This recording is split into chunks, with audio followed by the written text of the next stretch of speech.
अनंत पुण्यवाणी के उदय से आज पर्युषण महापर्व का तीसरा दिन हमारे बीच में है। श्रीमद् अंतरदशांग सूत्र की वाचना श्रद्धा और भक्ति के साथ आप सभी श्रवण कर रहे हैं। भगवान महावीर की वाणी परम कल्याणकारी, आनंदमयी, कानों को मधुर लगने वाली और महान कर्मों की निर्जरा करने वाली है। आगम की वाचना करने से और श्रवण करने से ज्ञानावर्णीय कर्म का विशेष निर्जरा होती है और ज्ञानावर्णीय कर्म की निर्जरा होने से केवल ज्ञान का मार्ग प्रशस्त होता है। मति ज्ञान, श्रुत ज्ञान, अवधि ज्ञान, मनः पर्यव ज्ञान और केवल ज्ञान, ये सभी क्या है? ज्ञान के प्रकार है। तो हम सभी ये भावना भाई कि इस वाणी को श्रवण करें इतनी श्रद्धा से, भक्ति से, तन्मयता से कि हमारे ज्ञानावर्णीय कर्म की निर्जरा हो और एक समय वो भी आए जब इस वाणी को प्रदान करने वाले शमन भगवान महावीर की भांति हम भी अपने कर्मों की निर्जरा करके केवल ज्ञान, केवल दर्शन को प्राप्त करें और अपने कर्मों की निर्जरा करें। भगवान की वाणी की वाचना आपके समक्ष प्रारंभ हो, उससे पूर्व कुछ पंक्तियां श्रद्धा और भक्ति के साथ में सभी साथ मिलकर के गुनगुनाइएगा मां जनवाणी की स्तुति में। श्रद्धा से शास्त्र श्रवण करके जो जीवन अपनाते हैं, श्रद्धा से शास्त्र करके जो जीवन में अपनाते हैं, भव सागर से ऐसे साधक आनंद सहित तर जाते हैं, भव सागर से ऐसे आनंद सहित तर जाते हैं। अंकृत दशांग सूत्र पावन है इस वाणी का दिव्य रतन, अंकृत दशांग सूत्र पावन है इस वाणी का दिव्य रतन। प्रभु महावीर ने फरमाया, 90 महापुरुषों का जीवन, प्रभु महावीर ने फरमाया, 90 महापुरुषों का जीवन। उस जीवन के गुण गा अपनी जीवा को धन्य है, उस जीवन के गुण गा अपनी जीवा को धन्य बनाते हैं। श्रद्धा से शास्त्र श्रवण करके जो जीवन में अपना, ये शास्त्र हमारे मंगलमय भगवंतों की पावन वाणी, ये शास्त्र हमारे मंगलमय भगवंतों की पावन वाणी। कि ऐसे गणधरों ने गुम्फित ये वाणी अनुपम कल्याणी, कि ऐसे गणधरों ने गुम्फित ये वाणी अनुपम कल्याणी। निगंथम पावयणम सचम संशय हम तनिक न लाते, निगंथम पावयणम सचम संशय हम तनिक ते हैं। श्रद्धा से शास्त्र श्रवण करके जो जीवन में अपनाते हैं, भव सागर से ऐसे साधक आनंद सहित तेरे आते हैं भव सागर से ऐसे साधक आनंद सहित तिर जाते हैं। बोलिए भगवान महावीर स्वामी की। सर्वप्रथम करुणा सिंधु शासन अधिपति शासन नायक प्रभु वीर के चरणों में कोटि कोटि कोटि कोटि नमन। आर्य श्री सुधर्मा स्वामी आर्य श्री जम्बू स्वामी के चरणों में कोटि कोटि नमन और कृतज्ञता ज्ञापन। श्रीमद् अंतरदशांग सूत्र की वाचना में कल तीसरे वर्ग की वाचना प्रारंभ की गई, कुछ वाचना कल आपके समक्ष आई और तीसरे वर्ग की शेष वाचना आज आप श्रवण करेंगे। श्रीमद् अंतरदशांग सूत्र की वाचना में आपने कल श्रवण किया किस प्रकार से उन 6 अणगारों को देखकर देवकी महारानी के मन में सबसे पहले ये संशय उत्पन्न हुआ कि मुनि का वचन मिथ्या है या जो मैं अपनी आंखों से प्रत्यक्ष देख रही हूं वो मिथ्या है। जो आंखों के समक्ष है उसे भी झुठलाया नहीं जा सकता और मुनि के वचनों पर मैं शंका करूं ऐसा भी मेरा हृदय नहीं। तो सत्य जानने के लिए, सत्य का उद्घाटन करने के लिए देवकी महारानी भगवान अरिष्नेमि के चरणों में गई।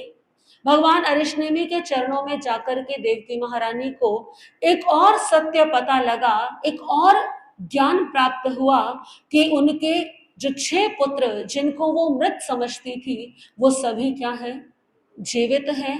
वो सभी धर्म आराधन कर रहे हैं। एक तो एक माँ के लिए पुत्र की प्राप्ति होना, संतान की प्राप्ति होना, यही प्रसन्नता की बात है। दूसरी बात अब ये पता लगना कि वो पुत्र जीवित हैं, स्वस्थ हैं, ये दुगनी प्रसन्नता की बात है। और तीसरी प्रसन्नता की बात जैसे सोने पर सुहागा कि वो पुत्र कितने योग्य हैं भगवान के चरणों में आत्म कल्याण करने के लिए जीवन पर्यंत बेले बेले की तपस्या करते हुए अपनी आत्मा का कल्याण कर रहे हैं। कहते हैं कि यदि संतान के कर्म अच्छे हैं तो माता पिता गौरवान्वित होते हैं और संतान के कर्म यदि खराब हैं तो माता पिता लज्जित होते हैं। तो देवकी का हृदय प्रसन्नता के साथ साथ गर्व से भी परिपूर्ण हो गया। वापस लौट आई महलों में और मानव का मन देखिए, भाव कितनी जल्दी बदल जाते हैं। कोई भी खुशी ज्यादा देर तक टिकती, सत्य है ना ये बात। आपके जीवन में न जाने कितने कितने प्रसंग आए होंगे जब आपने बहुत प्रसन्नता का, बहुत खुशी का अनुभव किया होगा, लेकिन वो कितनी देर तक टिकी। कुछ मिनटों की भी हो सकती है, कुछ घंटों की भी हो सकती है और कुछ दिनों की भी। फिर धीरे धीरे क्या होता है, समय बीतता है और कई बार तो ऐसा भी समय आता है कि जिस खुशी से हम खुश हो रहे थे वही हमारे दुख का भी कारण बन जाती है। अभी तक तो देवकी को यही था कि मेरे पुत्र है ही नहीं, अब क्या हो गया कि पुत्र हैं मन में, लेकिन एक और भाव आ गया अब कि एक को भी मैंने गोद में तो खिलाया नहीं, एक का भी बालपन का अनुभव नहीं किया। जन्म देना केवल मातृत्व का अनुभव करना नहीं है, अपितु एक बालक का, एक शिशु का पालन पोषण करना वास्तविक मातृत्व का अनुभव है। तो देवकी सोचती है कि पुण्यशाली पुत्र प्राप्त हुए, सुंदर सुकुमार पुत्र प्राप्त हुए, सब योग्य है, बड़े विनम्र है, परंतु एक को भी क्या है, गोद में नहीं खिलाया। कितना दुर्भाग्य है।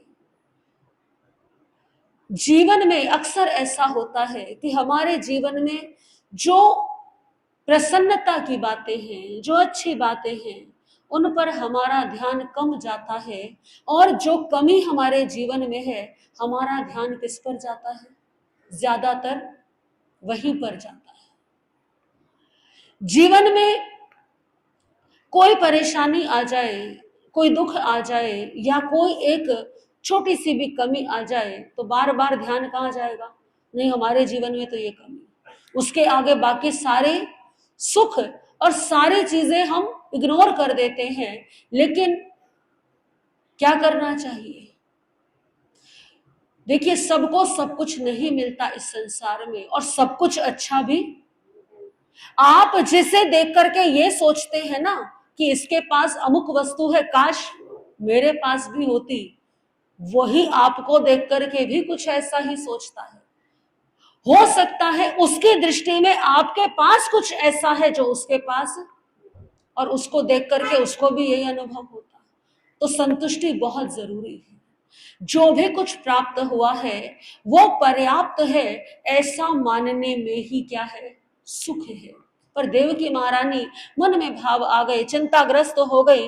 कृष्ण महाराज संयोग पर संयोग घटित हो रहे हैं। आज संयोग से वही दिन है जब कृष्ण देवकी को वंदन करने के लिए आते हैं। कृष्ण वासुदेव आए देवकी को वंदन करने के लिए, और देवकी को वंदन करने के लिए जब आए, देवकी महारानी का मन कहीं और था, चेहरे पर उदासी की रेखाएं। कृष्ण ने कारण पूछा तो देवकी ने बताया कि मैं ऐसे दुख का अनुभव कर रही हूँ। कृष्ण ने अपनी माता की चिंता के निवारण के लिए माता को वचन दिया कि मैं कोई ना कोई प्रयास करता हूँ कि आपकी इस चिंता को मैं शीघ्र ही दूर कर सकूं।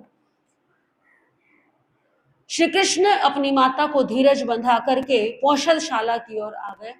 आगम में वर्णन आता है कि जिस प्रकार से अभय कुमार ने देव आराधना की थी, उसी प्रकार से श्री कृष्ण ने भी देव आराधना की। देव आराधना जब की तो उस समय हरण गमेशी देव की आराधना की, और तेले की तपश्चर्या में, क्योंकि आप प्रश्न कर सकते हैं कि यदि तेले की तपस्या से देवता प्रकट होते हैं तो आज भी तेले की तपस्या से देव प्रकट क्यों नहीं होते? पहली बात तो तेले की तपस्या पूर्ण रूप से शुद्ध और उच्च मनोबल के साथ होनी चाहिए। तेले की तपस्या है तब करते हैं, परंतु यदि उसमें बार बार भाव क्या हो रहे हैं, भटक रहे हैं, बदल रहे हैं, कभी मन करता है खोल लूं, कभी करता है नहीं अभी एक और आगे बढ़ जाऊं, तो वो मनोबल जो है हमारा क्या हो जाता है, कमजोर हो जाता है। दूसरी बात कि जिस देव की आराधना के लिए वो तेले की तपस्या कर रहे हैं, तो अपने मन वचन और काया को एकाग्र करके उस आराधना में लीन होते हैं। हम अपने आप से प्रश्न करें, क्या आज वर्तमान में तेला तप करने वालों के मन वचन और काया की एकाग्रता इतनी अधिक है? आज हम एक उपवास दो उपवास करते हैं तो क्या मन आता है कि बहुत थकान हो गई, क्योंकि शरीर की स्थिति इतनी अच्छी नहीं होती है, ना इतना सामर्थ्य होता है, और शरीर की स्थिति अच्छी ना होने से, दूसरा श्रद्धा बहुत मजबूत ना होने से मन के भाव भी बदलते रहते हैं, आते जाते रहते हैं। तो इस कारण से वो बल, वो शक्ति उस तेले में नहीं रह जाती। जो वासुदेव होते हैं या उस समय के लोग हुआ करते थे, उनका शारीरिक संघनन बहुत मजबूत हुआ करता था। तो उन्हें ऐसा नहीं होता था कि बहुत तपस्या की है तो बहुत विश्राम की आवश्यकता है या सेवा की आवश्यकता है। तो तेले तप की आराधना, या और आज भी ऐसा वर्तमान में देखने में आता है कि कई साधक जिनकी एकाग्रता बहुत अच्छी होती है, जिनकी साधना आराधना अच्छी होती है, तो तेले की तपस्या के पश्चात जब वो आगे बढ़ते हैं तो कहीं ना कहीं कुछ देव कृपा या देव का प्रभाव जो है वो देखने में मिल जाता है। परंतु बस वो इतना स्पष्ट नहीं होता, या तो वो अनुभव तपस्वी को होते हैं या जो उसके अत्यंत निकट में होते हैं उनको अनुभव हो पाते हैं, क्योंकि प्रत्येक वर्तमान में ऐसी हमारी स्थिति भी नहीं है कि हम इस शरीर से, इन नेत्रों से किसी भी देव को प्रत्यक्ष देख सके, क्योंकि बहुत सारी संभावनाएं होती हैं। यदि साधक डर जाए, यदि साधक भयभीत हो जाए या विचलित हो जाए, तो उस समय उपद्रव हो सकता है, मानसिक रूप से विक्षिप्तता भी आ सकती है, प्राणों को भय भी हो सकता है। बड़ा मनोबल चाहिए देव दर्शन करने के लिए भी। तो इसीलिए ये सब इतना आसान नहीं होता, सरल नहीं है। परंतु जब कोई साधक बहुत अच्छे भावों से, सरल मन से, निष्काम भाव से तप करता है, तो आज भी अनेकों साधकों को अनेकों प्रकार के अनुभव देखने को मिलते हैं। तो हरिणगमेशी देव की आराधना श्री कृष्ण ने की। तैनम से हरिणगमेशी देवे कर्णम वासुदेवम एवं अयासी होहिति नम देवानुप्रिया। तब देव लोग चुए सहोदरे कणिय से भावे सेनम उमुख बाल भावे जाव जोवन गमणु पत्ते अर्हव अरिठ नेमिस अंतिय मुंडे जाव पव इसई कर्णम वासुदेवम दोचंपी तच्चंपी एवं वदई वदईता जामेव देशम पाव हुए तामेव देशम पड़ी गई। हरिणगमेशी देव जो है वो श्री कृष्ण की तेले तप की आराधना से प्रसन्न हुए और श्री कृष्ण वासुदेव के समक्ष वो प्रकट हुए। यानी कि तेला तप जब पूर्ण हो गया तो जिस कामना से श्री कृष्ण ने वो आराधना की थी वो कामना पूर्ण हुई। हरिणगमेशी देव प्रकट हुए और श्री कृष्ण वासुदेव से कहा कि हे देवानुप्रिय, आपकी क्या इच्छा है? तो श्री कृष्ण ने फरमाया कि मेरी माता की ऐसी इच्छा है कि उनके एक पुत्र का जन्म हो जिसके लालन पालन का वो अनुभव ले सके। तो हरिणगमेशी देव ने अपने ज्ञान का उपयोग किया और श्री कृष्ण को कहा कि तुम्हारी माता की कुक्षी से शीघ्र ही देवलोक से एक देव अपना आयुष्य पूर्ण करेगा और वो तुम्हारे सहोदर लघु भ्राता के रूप में तुम्हारी देवकी माता की कुक्षी से अवश्य जन्म लेगा। परंतु इसके साथ साथ वो बालक जो है वो हलुकर्मी होगा। बाल्य अवस्था से मुक्त होकर जैसे ही वो प्रारंभिक यौवन अवस्था में कदम रखेगा, यानी किशोर अवस्था में कदम रखेगा, वो उस समय अरहंत अरिष्णेमी भगवान के चरणों में वैराग्य को धारण करके दीक्षा ग्रहण कर लेगा।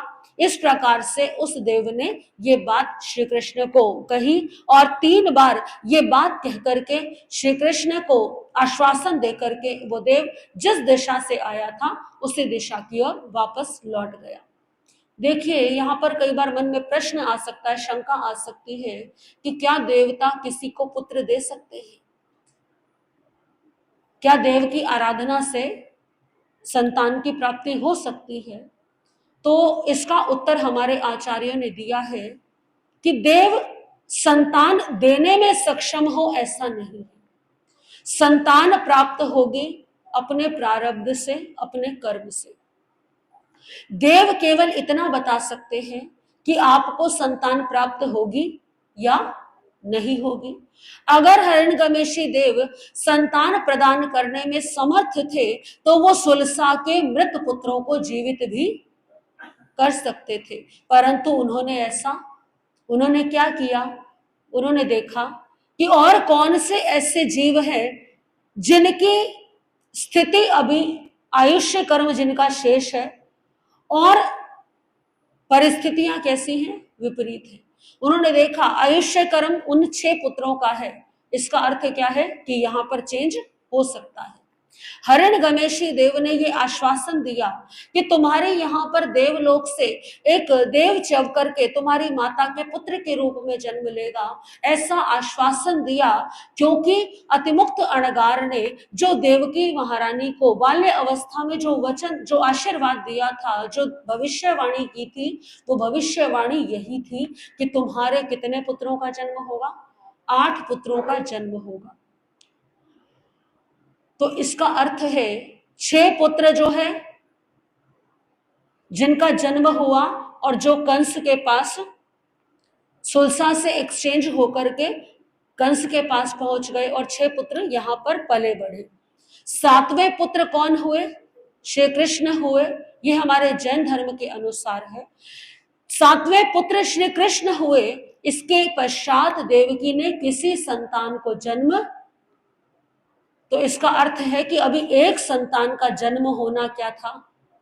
ये पहले से ही देवकी के प्रारब्ध में था, देवकी के कर्म में था। ऐसा नहीं कि हरिणगमेशी देव की कृपा हुई और उन्होंने पुत्र प्रदान कर दिया। उन्होंने केवल एक आश्वासन दिया कि ऐसा निश्चित रूप से होगा। श्री कृष्ण वासुदेव ने ये सुना। तैनम से कण्हे वासुदेवे पोसे सालाओ पड़ी निखमयता जेनेव देवई देवी तेने वागच्छई वागच्छईता। देवतीये देवीये पायगणम करे करेता एवं वयासी हो ही न ममो ममम सहोदरे कणिय से भावती कट्टू देवतीये देवीये इच्छाहिम जाव आशा सही आशा सहिता जामेव दिसम पाऊ हुए तामदेव दिसम पड़ी गए तैनम सा देवई देवी अन्या कयाइन तनसे तारी सगनसी जाव सिंहम सोमने पासेता पड़ी बुद्धा जाव हठ तुट हिया तम गभम सुहम सोहेणम परिवहई। श्री कृष्ण वासुदेव पौषधशाला से चले और पौषधशाला से निकल करके, क्योंकि तेला तप पूर्ण हो चुका है, तेले तप की आराधना संपूर्ण होने के पश्चात अपनी माता देवकी के निवास स्थान में आए। देखिए, तेले का पारना करने के लिए नहीं गए, सबसे पहले कहाँ गए? अपनी माता देवकी के पास आए। और जब श्री कृष्ण ने अपनी माता को चिंतातुर देखा तो सबसे पहले कहाँ चले गए थे? सब कार्यों को छोड़कर पौषधशाला की ओर चले गए। आपने एक शब्द अनेकों बार सुना होगा, पौषधशाला। पौषधशाला क्या होती है? उपासक दशांग सूत्र की वाचना जब हम लेते हैं, जब उसका स्वाध्याय करते हैं, वहां पर भी अनेकों बार इस शब्द का उल्लेख आता है, पौषधशाला।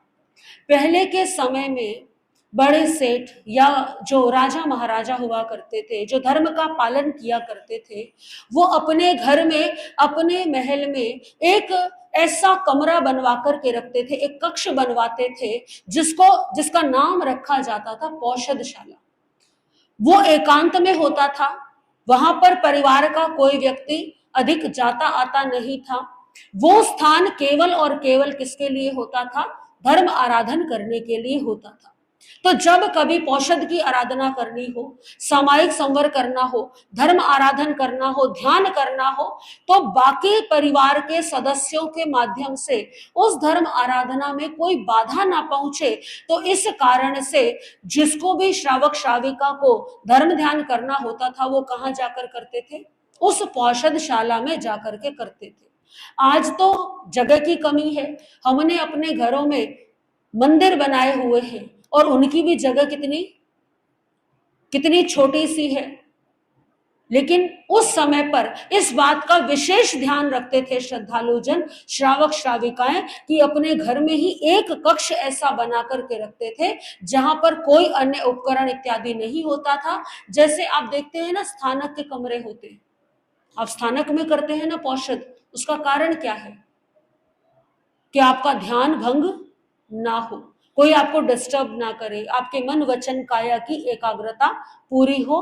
परंतु यदि कभी ऐसा संयोग ना मिले तो आप अपने घर में ही एक कमरे में पूरा ऐसा वातावरण निर्मित करके भी पौषध कर सकते हैं।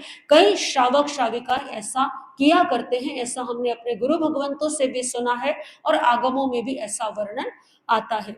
तो पौषधशाला जो है, एक कक्ष जिनके घर में जगह हो वो अवश्य ऐसा बना करके उनको रखना चाहिए, ताकि ऐसा ना हो कि जहां बेडरूम है वहीं आप जो है ड्राइंग रूम में आप सामायिक कर रहे हैं, सब आ रहे हैं जा रहे हैं, आपको डिस्टर्बेंस होगी। तो एक स्थान घर में ऐसा अवश्य बना करके रखें। कृष्ण महाराज माता के पास आए, उन्हें सविनय प्रणाम किया, उनके पैरों को स्पर्श करके प्रसन्न चित्त होकर के कहने लगे, माता, मेरे एक लघु सहोदर भ्राता का जन्म अवश्य होगा। आप सभी प्रकार के इन संकल्प विकल्पों को अपने हृदय से निकाल दीजिए। मधुर वचनों से अपनी मां को आश्वासन देकर श्री कृष्ण वापस अपने स्थान की ओर लौट आए। देखिए, कृष्ण महाराज का विवेक है ये कि उन्होंने अपनी मां को ये तो कहा कि पुत्र का जन्म होगा, परंतु पूरी बात क्या नहीं बताया कि वो आगे जाकर के क्या ले लेगा, दीक्षा ले लेगा। क्यों नहीं बताया? क्योंकि श्री कृष्ण अपनी मां को दुखी नहीं करना चाहते। एक पंक्ति आती है ना, सत्यम ब्रूयात प्रियम ब्रूयात, कि सत्य बोलो और प्रिय बोलो। ऐसा सत्य जो किसी के मन को पीड़ा से भर दे, ऐसा सत्य जो किसी के मन की सुख शांति का हरण कर ले, ऐसा सत्य बोलने से भी बचना चाहिए। कृष्ण महाराज ने चिंतन किया, आगे जो होगा देखा जाएगा, जैसा समय होगा। आज वर्तमान में मां की खुशी जो है, क्योंकि यदि बता दिया तो मां क्या हो जाएगी, जो सुख के इतने वर्ष हैं वो भी क्या हो जाएंगे। कई बार लोग कहते हैं कि हम उनके पास गए, किसी साधु साध्वी के पास, उन्होंने कहा आगे ध्यान से चलना, ध्यान से कार्य करना। और कुछ समय बाद जो है हमें हानि हो गई, नुकसान हो गया। तो कुछ लोग कहते हैं महाराज जी ने स्पष्ट क्यों नहीं बताया, महाराज जी ने या अमुक भविष्य वक्ता ने पहले ही क्यों नहीं कहा कि ऐसा होने वाला है। तो पहली बात तो निश्चयकारी भाषा नहीं बोलनी। दूसरी बात कि यदि पहले ही सब चीजों का ज्ञान हो जाए तो बहुत सारे समय जो प्रसन्नता के हैं वो भी क्या हो जाते हैं, दुख में बदल जाते हैं। और कहीं ना कहीं हम अपने मन की भावनाओं को नियंत्रित नहीं कर पाते। जो देवकी को एक पुत्र का सुख मिलेगा, उसका लालन पालन करने का सौभाग्य मिलेगा, यदि कृष्ण बता देते तो वो प्रसन्नता क्या हो जाती, सारी की सारी समाप्त हो जाती। और जो देवकी के इतने वर्ष प्रसन्नता में बीतने थे वो भी किस में बीतते, दुख में बीतते, भय में बीतते, डर में बीतते कि कहीं ऐसा ना हो मेरा बेटा दीक्षा ले ले, मेरा बेटा चला जाए। तो इस कारण से श्री कृष्ण ने चिंतन किया कि जितना आवश्यक है उतना ही मां को बताया जाए, आगे जैसा समय होगा वैसा देखा जाएगा। तो श्री कृष्ण महाराज वापस अपने महलों की ओर लौट आए। कुछ समय बीते, महारानी देवकी ने एक दिन रात्रि में शैया पर सोते हुए अर्ध निद्रित अवस्था में एक स्वप्न देखा कि एक सिंह आकाश मार्ग से उतरता हुआ उनके मुख में प्रवेश कर गया है। सजग होकर इस स्वप्न का फल जो है उन्होंने राजा वसुदेव से पूछा। उत्तर मिला कि यह स्वप्न बहुत ही शुभ है। स्वप्न फल विशेषज्ञों से फल के बारे में प्रश्न किया गया। ये जानकर कि देवकी निकट भविष्य में एक पुत्र को जन्म देगी, देवकी महारानी को अपने सारे जो स्वप्न थे वो साकार होते हुए प्रतीत होने लगे और उन्होंने उस सुख गर्भ का सुखपूर्वक प्रतिपालन करने लगी।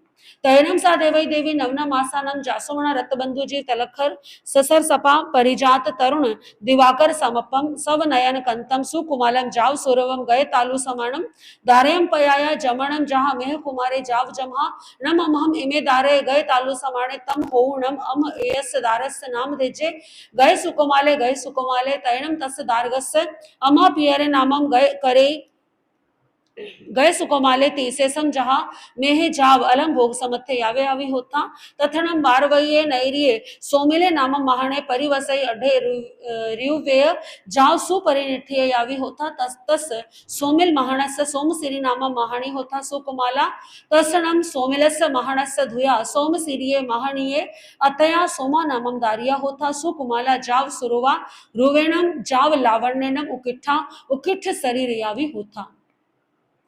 देवकी महारानी ने गर्भ का समय पूर्ण होने पर अति ही सुंदर विकसित पारिजात के पुष्प, उदय होते हुए सूर्य की प्रभा और गज के हाथी के तालुए के समान सुकोमल ऐसे एक सुंदर पुत्र रत्न को जन्म दिया।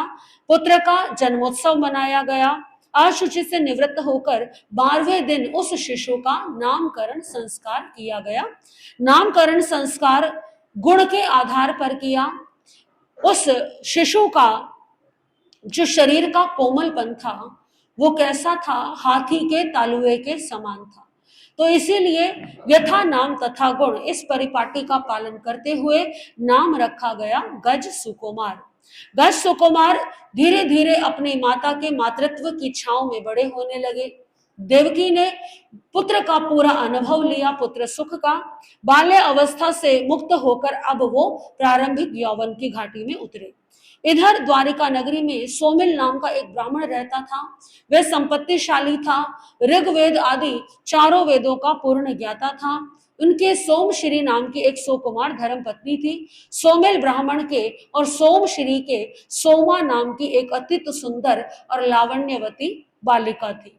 तैणम सा सोमादारिया अन्य कयाई नाया जाव विभूसिया बहुइन खुज्जाई जाव परिकिता सयाव गयाव पड़ी निकमैता जेनेव राय मगे तेनेव वागच्छेता राय मगन से कणक गतिम दूसेयणम कीलमाणी चिठन्ते तेनम कालेनम तेनम समयनम अर्हा अरिठनेमि समो सड़े परिसा निगया तैनम से कन्ने वासुदेवे इमी से कहा लदटे समाने नाय जाय विभूसिये गए सुकुमारेणम कुमारेणम सद्दिंग हथि खंदवर गए संकोरंट मल्ला दामेणम छत्तेनम धरेज माननम खिसेय वर चाम राहिं उध दुब माणिहिं बारवय्य नैर्य मजं मजनम अरव अरिठ नेमि से पाय वंदे निगच्छमाणे सोमम दारियम पासे पासेता सोमाय दारियाय रुवेण यह जोवर्णेन यह जाव विभिये। वह कन्या प्रतिदिन वस्त्र अलंकारों से सुसज्जित होकर के अनेक दास दासियों के साथ लेकर के घर से निकलती, चलती चलती राजमार्ग पर आई और राजमार्ग में अपने स्वर्ण तारों से जड़ित गेंद को वह उछालने लगी। इसका अर्थ क्या है कि जो सोमा कन्या थी उसके माता पिता संपत्तिशाली और वैभवशाली थे। स्वर्ण की तारों से बनी हुई गेंद से वो बालिका क्या कर रही है, खेल रही है। और किसको साथ लिया हुआ है, दास दासियों को साथ लिया हुआ है। उस समय अरहंत अरिष्टेमी भगवान उस द्वारिका नगरी में पधारे। भगवान के दर्शनों के लिए जनता और श्री कृष्ण वासुदेव भी दर्शन की तैयारी करने लगे। स्नान इत्यादि से निवृत्त हो जब वे तैयार हो रहे थे अरहंत अरिष्टेमी भगवान के दर्शनों के लिए, तो उनको तैयार होते देख करके, सुसज्जित होकर के देख करके गज सुकुमार भी प्रश्न करने लगे, भ्राता आप कहाँ जा रही हैं? श्री कृष्ण वासुदेव ने बताया, मैं भगवान अरिष्टेमी के दर्शन करने जा रहा हूँ, भ्राता क्या मैं भी आपके साथ चलूं? और श्री कृष्ण ने अपने भाई को भी क्या कर लिया, समय का प्रभाव है। श्री कृष्ण के मन में ऐसे कोई भाव नहीं कि मोह के वशीभूत होकर के मैं इस बालक को इस संयम ग्रहण करने से रोकूं। और दूसरी बात, श्री कृष्ण इस बात को लगभग भूल चुके थे कि देव ने उन्हें क्या कहा, और होनहार बलवान है, उस बालक के कर्म में संयम का योग है, ऐसे उसकी पुण्यवानी है। तो संयोग भी बन गया कि गज सुकुमार अपने भाई के साथ में कहाँ चल पड़े, अरहंत अरिष्टेमी भगवान के दर्शनों के लिए चल पड़े।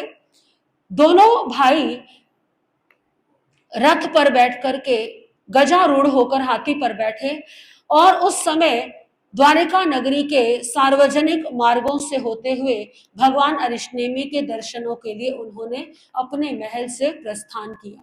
उस समय दोनों भाइयों की शोभा बड़ी अभिराम थी। बीच बीच में श्वेत चंवर उन पर ढुलाए जा रहे थे। चलते चलते मार्ग में श्री कृष्ण ने देखा कि सोमा नाम की वो कन्या अपनी सहेलियों के साथ में मार्ग के किनारे पर वो खेल रही थी। उसके रूप लावण्य को देख करके वो विस्मित हुए।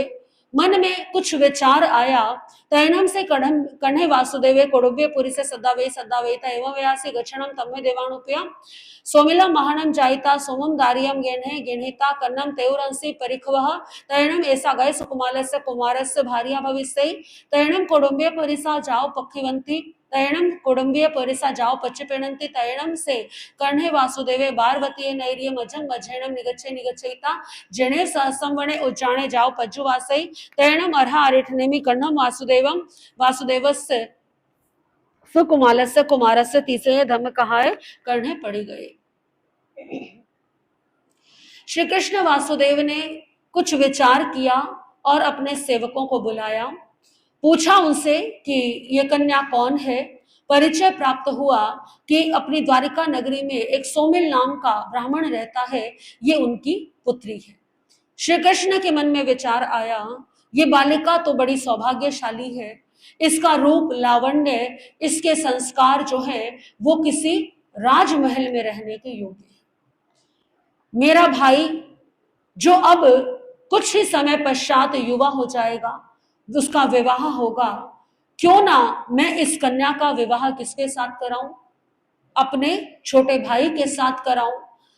तो श्री कृष्ण ने ऐसा विचार करके अपने सेवकों को आदेश दिया कि जाओ और जाकर के सोमिल ब्राह्मण के घर जाकर के निवेदन करो कि तिखंड के स्वामी श्री कृष्ण ने अपने लघु भ्राता गज सुकुमार का विवाह तुम्हारी कन्या सोमा के साथ करना चाहते हैं। इसके लिए उन्होंने तुम्हारी कन्या की याचना की है। इस कन्या को अभी अंतःपुर में रखा जाएगा, इसको शिक्षा इत्यादि दी जाएगी, और जब समय आएगा तो इसका विवाह गज सुकुमार के साथ करा दिया जाएगा। ऐसा उन्होंने जो है श्री कृष्ण ने अपने सेवकों को आदेश दिया। सेवकों ने इस बात को सुना और श्री कृष्ण वासुदेव तो अरहंत ऋषनेमी भगवान के चरणों की ओर बढ़ गए, उनके समोशरण की ओर बढ़े। दूसरी ओर कुछ सेवक सोमिल ब्राह्मण के घर पर पहुंचे और श्री कृष्ण वासुदेव के जो भाव थे वो बता दिए। सोमिल ब्राह्मण को मन में बहुत प्रसन्नता हुई, इससे बड़े सौभाग्य की बात और मेरी पुत्री के लिए क्या होगी। मैं संपन्न हूं, संपत्तिवान हूं, अपनी कन्या के लिए कितना भी योग्य वर ढूंढूं, परंतु एक राजकुमार जैसा वर मैं नहीं ढूंढ सकता। श्री कृष्ण का छोटा भाई है, श्री कृष्ण के सानिध्य में पला बड़ा है, तो इससे उत्तम वर मेरी कन्या के लिए क्या होगा। ये मेरे लिए, मेरी कन्या के लिए सौभाग्य की बात है। और श्री कृष्ण वासुदेव की बात को स्वीकार करते हुए सोमिल ब्राह्मण ने भी क्या किया, स्वीकृति प्रदान कर दी और उन सैनिकों को साथ अपनी दास दासियों के साथ में अपनी कन्या को अंतःपुर में भेज दिया। ये सारी व्यवस्थाएं हो गई। दूसरी ओर श्री कृष्ण की सवारी सहस्त्राम्र उद्यान में भगवान के निकट पहुंची। श्री कृष्ण ने अपने रथ से उतर करके गज सुकुमार के साथ में भगवान अरिष्टनेमी को श्रद्धा और भक्ति के साथ वंदन नमस्कार किया। भगवान ने श्री कृष्ण वासुदेव और गज सुकुमार को धर्म उपदेश दिया। धर्म का उपदेश श्रवण करके श्री कृष्ण वापस लौटने लगे, परंतु गज सुकुमार अभी अरहंत अरिष्टनेमी भगवान के चरणों में ही बैठने के इच्छुक थे, इसीलिए श्री कृष्ण वासुदेव अकेले ही वापस लौट आए। तैनम से गए सुकुमाले कुमारे अरह और इठनेमी से अंतियम धमम सोचाणम जम नवरम अम्मा पियरम आपुच्छामी जहां में हो नमरम महलिया वज्जम जाओ वड्ढी कुले तैनम से कन्ने वासुदेवे इमी से कहा लदठे समाने जेने गए सुकुमाले कुमारे तेने वागच्छयिता गए सुकुमालम कुमारम आलिंगई आलंगयिता उछंगे निवेसे निवेसयिता एवं अयासी ममम तुमम ममम सहोदरे कणियसे भाया तम माणम देवाणुपिया यानिम अर्ह और इठनेमिस अंतिये मुंडे जाव पवया ही अहरणे वारवतीय नैर्य महया मया राय विसेनम अभिसिंचिसामी तयनम से गए सुकुमाले कुमारे कण्हेनम वासुदेनम एवं मुत्ते समाने तुसीनिये संचितिथि। गज सुकुमार अरहंत अरिष्टनेमी भगवान की वाणी को सुनकर के, क्योंकि हलुकर्मी जीव थे और ये उनकी नियति थी, तो इस कारण से गज सुकुमार को भगवान की वाणी में श्रद्धा उत्पन्न हुई, वैराग्य उत्पन्न हुआ। उन्होंने भगवान से पूछा कि कहा कि भगवान मैं अपने माता पिता से पूछ करके उनकी आज्ञा लेकर के आपके चरणों में दीक्षा ग्रहण करना चाहता हूं। ये कहकर वे अपने घर की ओर लौट आए। अपने घर की ओर लौट करके उन्होंने अपने माता पिता से दीक्षा की आज्ञा मांगने के लिए निवेदन किया। अब देखिए वो समय आ गया है जिसकी उस देव ने भविष्यवाणी की थी। माता देवकी को तो इस बारे में कुछ भी ज्ञात नहीं था। मां ने सुना, देवकी ने गज सुकुमार के पिता वसुदेव को बुलाया, क्योंकि सबसे पहले तो माता पिता स्वयं क्या कर रहे हैं, समझाने का प्रयास कर रहे हैं।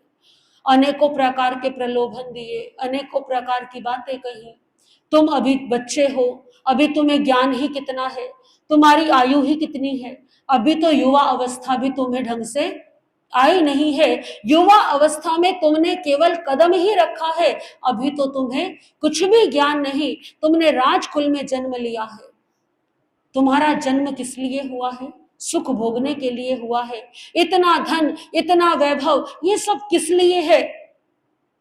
लेकिन गज सुकुमार टस से मस नहीं।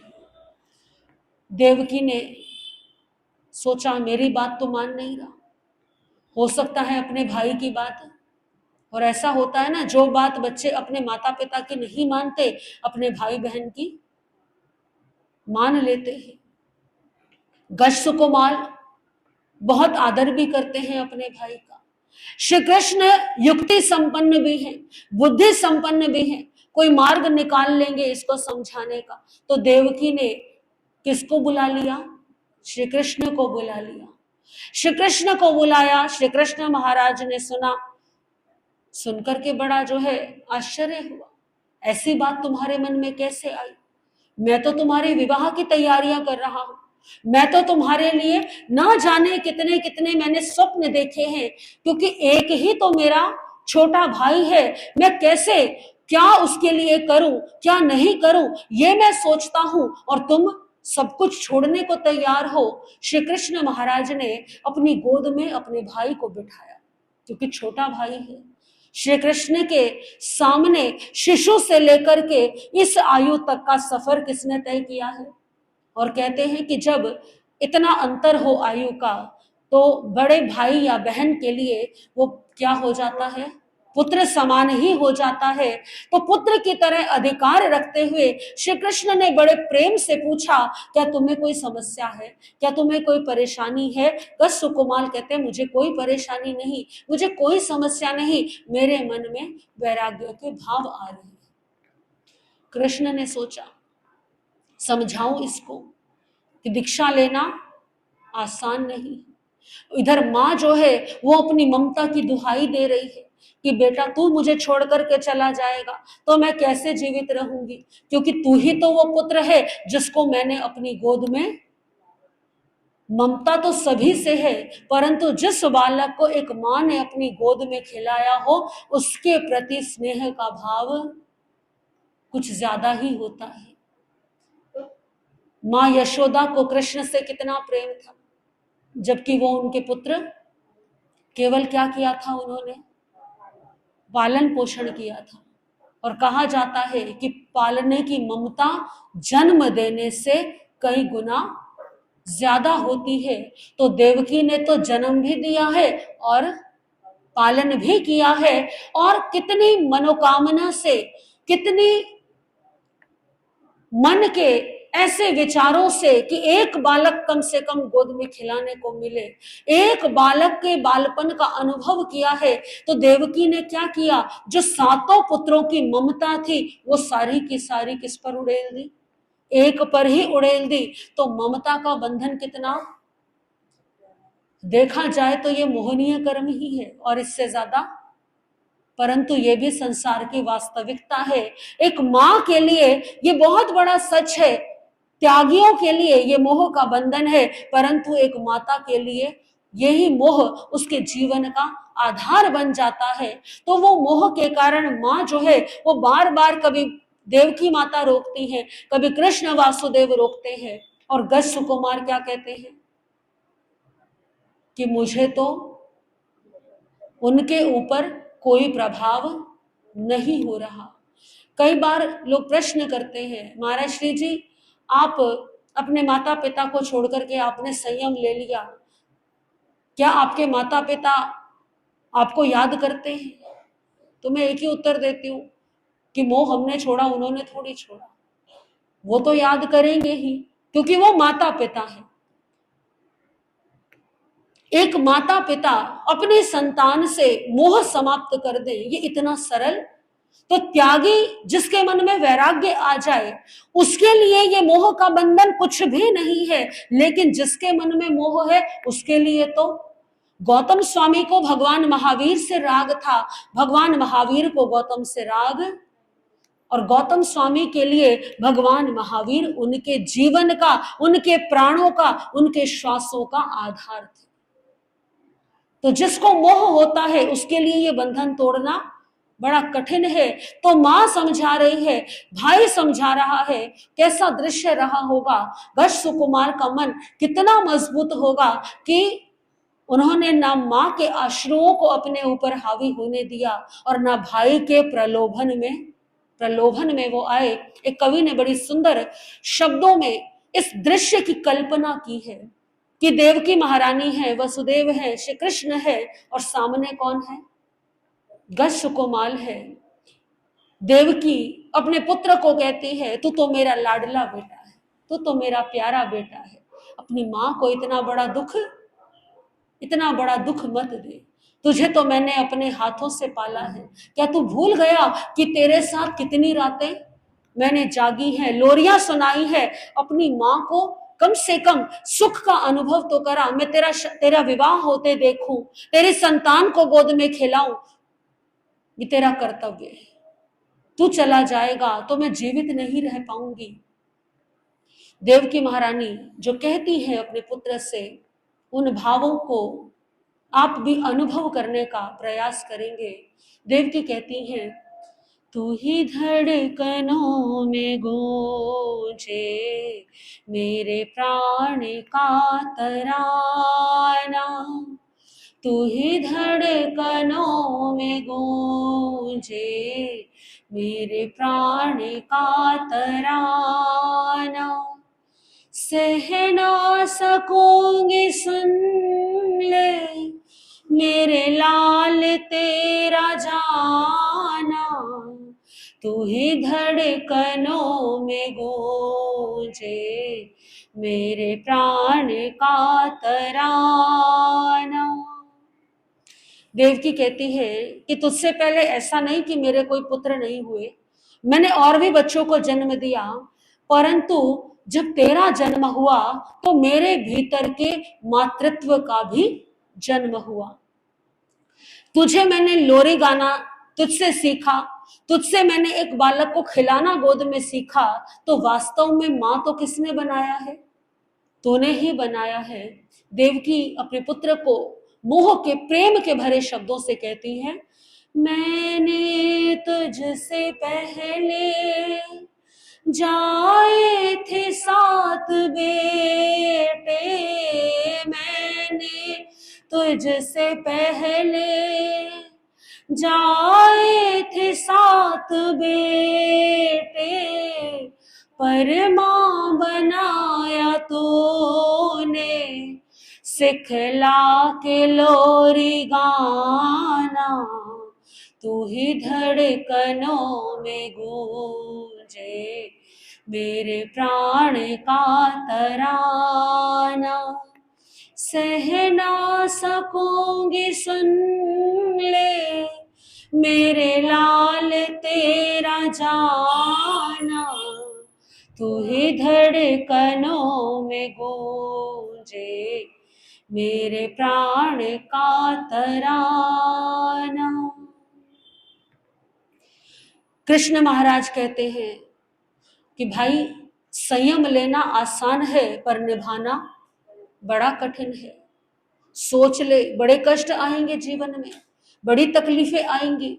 तू तो सुकुमार है, कैसे हमने नाजों से कितने प्रेम से तुझे पाला है, तुझे गोद में खिलाया है, ये तेरा शरीर कितना कोमल है, ये कष्टों को सहन नहीं कर पाएगा और वापस लौटना ये भी फिर उचित नहीं। तो सोच ले, ये आसान बात नहीं है। सुकुमार तू है संयम तलवार पे है चलना, सुकुमार तो है संयम तलवार पे है चलना, लेना सरल है लेकिन दुश्वार है निभाना, तू ही धड़कनों में गूंजे मेरे प्राण का तराना, तू ही धड़कनों में गूंजे मेरे प्राण का तराना। कृष्ण ने एक प्रलोभन दिया, एक युक्ति लगाई, थोड़ा समय को टालते हैं, हो सकता है समय बीते तो इसके भाव भी बदल जाएं। तो कृष्ण महाराज ने अपने भाई से कहा कि तू राजकुल में जन्मा है, मेरा भाई है, मैं कितने खंड का स्वामी हूं? 3 खंड का स्वामी हूं, और तूने राजकुल में जन्म लिया तो राज्य करना जन्म सिद्ध अधिकार है तेरा। तो मेरी इच्छा है कि तुझे राज सिंहासन पर बैठा हुआ देखूं, कम से कम ये इच्छा तो पूरी कर दे कि मैं क्या करूं, तुझे सिंहासन पर बैठाऊं। मौन हो गई गज सुकुमार। कृष्ण ने सोचा मौन स्वीकृति लक्षण, ठीक है, आदेश दिया सेवकों को, जाओ जाकर के तैयारी करो, कल क्या होगा, गज सुकुमार का राज्य अभिषेक होगा। मैं अपना सारा का सारा राज्य किसको दूंगा? अपने छोटे भाई को दूंगा। देखिए कितना प्रेम, प्रेम की पराकाष्ठा। श्री कृष्ण वासुदेव अपने भाई को रोकने के लिए अपने 3 खंड भी देने को क्या है, तैयार है। श्री कृष्ण वासुदेव ने घोषणा कराई, राज्याभिषेक की तैयारी हुई। अगला दिन आया, गज सुकुमार को स्नान इत्यादि करवा करके सिंहासन पर बैठाया और श्री कृष्ण ने जो मुकुट उनके शीश पर था वो मुकुट उतारा और किसके शीश पर रख दिया, गज सुकुमार के शीश पर रख दिया। सोच रहे हैं श्री कृष्ण, यदि ऐसा करने से भी ये रुक जाए तो भी क्या हो जाएगा, तो भी ठीक है। सोच रहे हैं क्या पता मेरी युक्ति काम कर जाए। मां सोच रही है हो सकता है कि मन के विचार, क्योंकि सत्ता, राज्य का सुख, सिंहासन, ये भाव क्या कर दे, बदल जाते हैं ना, अच्छे से अच्छों के भाव बदल जाते हैं। जब तक व्यक्ति के पास में अधिकार नहीं होता, जब तक व्यक्ति के पास में सत्ता नहीं होती, तब तक भाव कुछ और होते हैं, और जब अधिकार आ जाता है तो कहते हैं ना कि किसी व्यक्ति के वास्तविकता को जानना हो तो प्रतीक्षा करो जब तक उसे अधिकार की प्राप्ति नहीं हो जाती। यदि अधिकार की प्राप्ति होने के पश्चात, सत्ता की प्राप्ति होने के पश्चात भी वो विनम्रता, वो भाव, वो सत्यता, वो निष्ठा बनी रहे तो व्यक्ति वास्तव में सत्यवान है, निष्ठावान है। गज सुकुमार सिंहासन पर बैठे हैं, शीश पर मुकुट रखा गया। श्री कृष्ण महाराज बड़े प्रसन्न है, सोच रहे मेरी युक्ति काम कर गई। हाथ जोड़े श्री कृष्ण ने, 3 खंड के अधिपति गज सुकुमार, बताइए हमारे लिए क्या आदेश है। गज सुकुमार कुछ और ही सोच रहे हैं। गज सुकुमार सोचते हैं अभी तो केवल संयम की बात कही थी, तो क्या मिल गया, बैठे बिठाए राज्य मिल गया, मिल गया ना। श्री कृष्ण ने तो युद्ध भी लड़े, प्रति वासुदेव को भी हराया। गज सुकुमार ने क्या किया इस मुकुट को पाने के लिए, कौन सा उपक्रम किया, कोई जिद की, लड़ाई की, युद्ध किया, कोई हिंसा की, कुछ भी नहीं किया। तो गज सुकुमार सोचते हैं कि यदि जिस संयम की बात करने मात्र से, अभी तो घर में बात की और क्या मिल गया मुझे, 3 खंड का राज्य मिल गया, तो संयम ले ही लूं फिर तो पता नहीं क्या मिलेगा। तो गज सुकुमार कहते हैं कि मेरा आदेश है कि मेरे लिए दीक्षा महोत्सव की तैयारी करो। यानी जो प्रलोभन था उस प्रलोभन में वो, और ये कहीं ना कहीं श्री कृष्ण के द्वारा की गई एक परीक्षा भी थी कि प्रलोभन से यदि मन में क्या आ जाए, भाव बदल जाए, तो फिर संयम क्या है, क्योंकि संयम लेना ये आसान नहीं है, संयम लेकर के जीवन भर निभाना। तो श्री कृष्ण महाराज ने जान लिया कि इसके भाव बदलने वाले। श्री कृष्ण वासुदेव अपनी मां से कहते हैं अब इसे रोकने का कोई लाभ नहीं है, अब तो क्या करना पड़ेगा, अब तो आज्ञा दे दीजिए, ये अपनी आत्मा का कल्याण करेगा। और मुझे पूरा विश्वास है कि जिस दृढ़ता से ये संयम अंगीकार कर रहा है उसे दृढ़ता से ये संयम का पालन भी, क्योंकि जो 3 खंड के प्रलोभन के आगे नहीं झुका वो उसके आगे सारी संपत्तियां संसार की व्यर्थ हैं। देवकी ने भी समझ लिया कि अब इसे कोई भी रोक, हालांकि आंखों में आंसू हैं, मां की आंखों में आंसू आ ही जाते हैं, तो देव की आंखों में आंसू लाती हुई दीक्षा की तैयारियां हो गई, संयम की तैयारियां हो गई, और इधर देवकी अपने पुत्र को अंतिम विदाई देती हुई क्या कहती है, बचपन से अपनी हर जिद पूरी कराई तूने, बचपन से अपनी पूरी कराई तूने, अब मेरी पूरी कर दे, तू हो गया सयाना, तू ही धड़कनों में गूंजे मेरे प्राण का हराना। क्या कहती है देवकी, कि छोटा था तो जिद करता था, और बच्चे की जिद तो बड़ों को माननी ही पड़ती है। इस संसार में प्रसिद्ध हट है बाल हट, स्त्री हट और राजहट।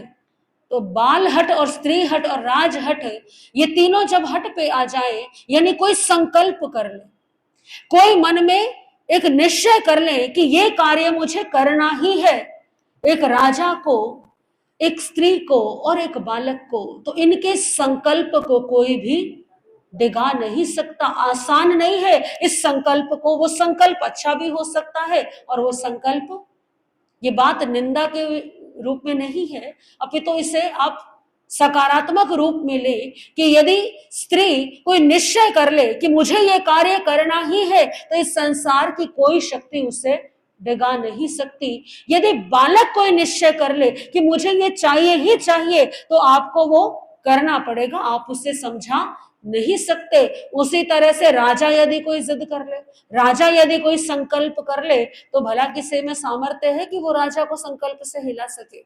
उसके पास तो बल और शक्ति सभी कुछ है।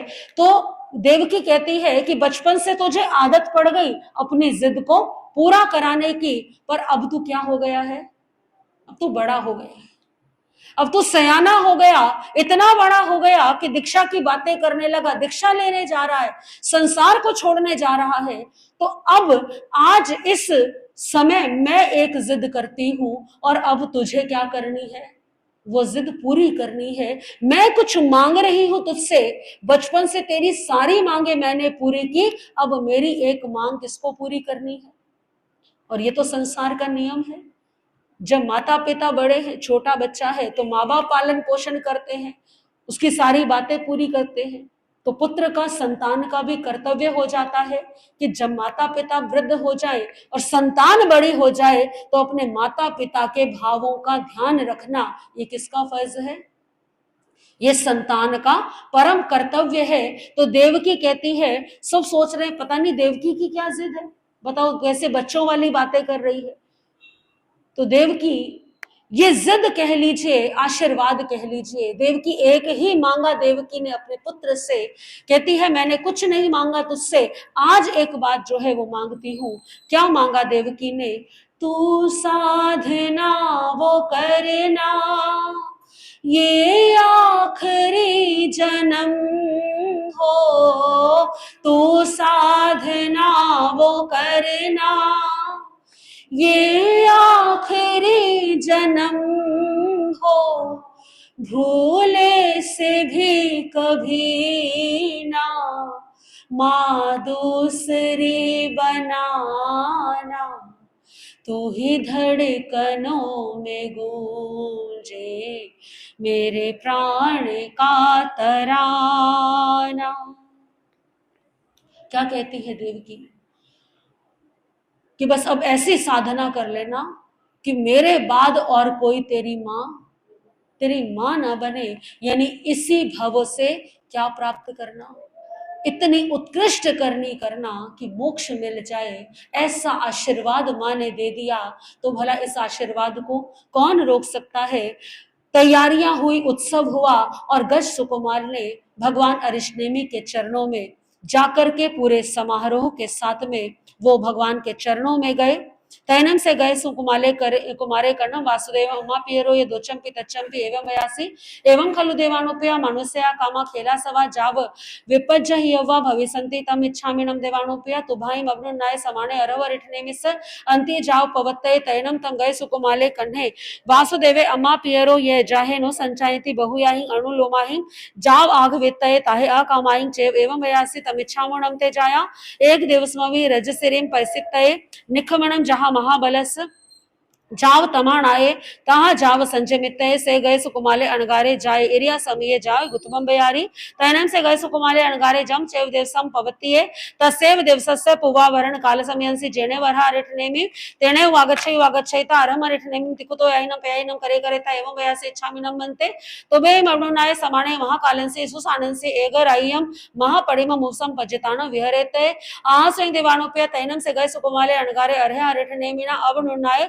समाने अरहम अरेठनेमि वंदे नमसे वंदिता नमसेता अरहरेठनेमि से अंत्याओ सहसम वणाओ उज्जाणो पड़े निखमईता जेने महाकाले सुसाने तेने वागईता थंडिल्लम पड़ी लेहिता उचार पासवण भूमि पड़ी लेहिता इसिंग पभार गयनम कायनम जाव दो पी पाए सहटु एग्राई महापड़िम मौसम पजिताणो विहरई निमम चैनम सोमिले महाने समिदेयस अठाए वारवतियो नैरियो भैया पुवणी गए समीहाओ ये दभे या कुसे या पत्ता मोड़म च गेणेता ततो पड़े पड़ी नियत्ता महाकालस्य सुसाणस्य अधूर सामंतेन वी वैमाणे सज्जा कान समयंसी पविरल मनुसंसी गए सुकुमालम अणगारम पासे वेरम सरे सरेता आसुरते एवं वयासी ऐसणम भोगे से गए सुकुमाले कुमारे अपथ्ये जाओ परिवजे जे नम मम धुयम सोम सिरिय भारियाए अत्ययम सोमम दारियम आदित्य दोष पय्यम काल वित्तेनम विपजहेता मुंडे जाओ पवत्तिये तम सेयम खलु मम गए सुकुमालस्य कुमारस्य वेर निजायनम करेता एवं संपेहिता दिशा पड़िलेहनम करेता सरम सम मट्टियम गेणहिता जेणे गए सुकुमाले अणगारे तेने वागच्छेता गए सुकुमालस्य अणगारस्य मथे मट्टियाए पालिंग बंधईता जलमतियो चे याओ फुल्लिंग किंसुए समाने खरम गारे कहलेणम गेणहिता गए सुकुमालस्य अणगारस्य मथे पखिवैता बिये तौ खेपामेव अवकमयिता जामेव दिसम पाउभुए तामेव दिसम पड़ी गए तैनम से गए सुकुमालस्य अणगारस्य शरीर यंसी वेणा पाउभुया उज्जला जाओ दुरही साया तैनम से गए सुकुमाले अणगारे सोमिलस्य महानस्य मनसावी अपदुस्समाणे तम उज्जलम जावम अहिया से तैनम तस्य गए सुकुमालस्य अणगारस्य तम उज्जलम जाव अहिया से मानस्य सुभेनम परिमाणेनम पसत्थज वसानेनम तयावर निजानम कमाणम खयनम कमरय विकीर्णकरणम अपूवकरणम अनुपविच्छस्य अनंते अनुत्तरे जाव केवल वर्णान दंसने समुपने तव उपच्छा सिद्धे जाव पहिने तथनम आहा सन्निहितेहिं देवेहिं समम आराहिंतम तिकट्टु दिव्ये सुरभि गंधोदये दुठे सदसद दसद वन्ने कुसुमे निवाड़िये चेलुखे वे कहे दिव्ये गीय गंधर्व निर्णाय कह यावी होता तैनम से करने वासुदेवे कलम पाउप भायाए जाव जलंते नहाए जावे भूसिये हथी खंदवर गए सकोरंट मल्ल दामेणम छत्तेणम धरे जमानेनम सेवर चामराहि उद्धुप मानिनिहिम महया भड़ चढ़ गर पह कर वंदी परीक्षिते वारवईम नैरिम मझम मछेणम जने वरहारिठनेमि तेनेयो पहारेथ गमणाए तैनम से गणे वासुदेवे वारवये नैरिय मझंग मझेणम निगच्छवाणे एगम पुरिसम पासई जुर्णम जरा जज्जरिय देहम जाव केलंतम महई महालयाओ इटा गरासियो एग मेगम इट्टगम गहाय बहिया रथा पहाओ अंतो गिहम अणु पविस्समाणम पासईता तैणम से कन्हे वासुदेवे तस पुरिसस्य अणुकंपन ठाए हथी गंध वर्गय चेव एगम इट्टगम गेणहिता वहिया रथा पहाओ अंतो गिहम अणु पविस्से तैणम कन्नेनम वासुदेवनम एगाय इट्ट गाये गही आए समानीय अणे गेहिम पुरे सयहिम से महालय इट्ट गस राशि वहिया रथा पहाओ अंतो घरंसी अणुप वेसे तैनम से करने वासुदेवे वारवय्य नैरिय मजंग मजेणम निगच्छेता जने वरहारिठनेमि तेने वागच्छेता जा वंदे नमसे वंदिता नमसेता गए सुकुमाल मणगारम उपासमाणे अरहम अरिठनेमि वंदे नमसे वंदिता नमसेता एवं वयासी गई नमन्ते से ममम सहोदरे कणियसे भाया गए सुकुमाले अणगारे जन्नम अहम वंदामि नमम सामि तैनम अरह अरिठनेमि कर्णम वासुदेवं वयासी सह्येणम कण्हा गए सुकुमालेणम आगारेणम अपनो अठे तैनम से कण्हे वासुदेवे अरहम अरिठनेमि एवं वयासी कहर्णम हन्ते गए सुकुमालेनम अणगारेणम साहिये अपनो अठे तैणम अरह अरिठनेमि कर्णम वासुदेवं एवं वयासी एवं खलु कण्हा गए सुकुमालेनम अणगारेणम मम कल्लम